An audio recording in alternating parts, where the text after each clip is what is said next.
Pakistan's ex-Prime Minister Imran Khan has left court premises in Islamabad, a day after the Supreme Court ruled his dramatic arrest on corruption charges was illegal. On Friday evening, Mr. Khan's party said he was heading for the city of Lahore. Judges granted Mr. Khan protected bail, meaning he cannot be re-arrested on those charges for 2 weeks. The court also ordered he could not be arrested on any charges filed after last Tuesday until 17 May. Despite the rulings, the corruption charges against Mr. Khan still stand. The 70-year-old, who was arrested on Tuesday as he arrived at a courthouse in Islamabad, pleaded not guilty to the charges when a judge formally indicted him with corruption for the first time in the dozens of cases he faces. Officials say Mr. Khan unlawfully sold state gifts during his premiership. In the case brought by Pakistan's Election Commission, he remained within court premises after the hearing on Friday seeking preventive bail against other charges, which he told the BBC included counts of terrorism, sedition and blasphemy.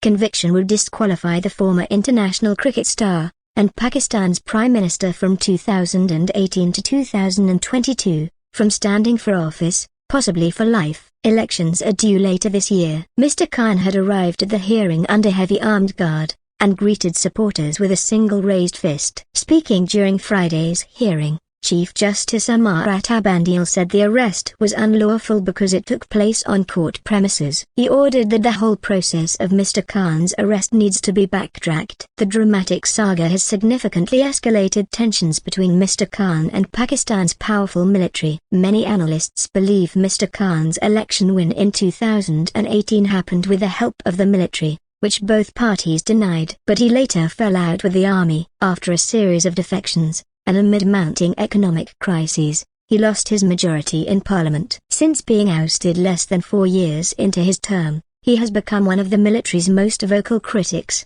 and analysts say the army's popularity has fallen, and his Pakistan Tehreek-e-Insaf (PTI) party says the charges against him, which relate to gifts given to him by foreign leaders while he served as Prime Minister, are politically motivated. His dramatic arrest outside the courthouse on Tuesday sparked outrage among Mr. Khan's supporters. At least 10 people were killed and some 2,000 arrested as unrest swept the country. Those protests included an attack at a military commander's home residence in Lahore, which was set on fire. While this week's violence petered out after the army was deployed in Islamabad and other areas, such as Punjab and Khyber Pakhtunkhwa, the country remains on edge. There was a large security presence at the court on Friday. Speaking to the BBC before his bail hearing, Mr. Khan said he feared immediate rearrest once released, and urged authorities against a move as there might be huge reaction which will go out of control. Because mobs are out of control, no one controls mobs. How am I supposed to control what happens afterwards?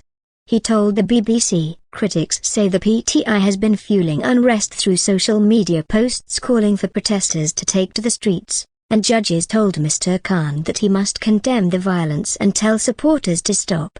Mr. Khan told the BBC he and his party had only called for peaceful protest and asked for supporters to act within the constitution. We have never broken the law. Even now, when I tell them to protest, I say they should be peaceful protests, he said inside the courtroom on Friday. Pakistan's current Prime Minister Shehbaz Sharif, who took power after Khan was ousted, criticized the Supreme Court's ruling to free Khan in a cabinet speech aired on state television.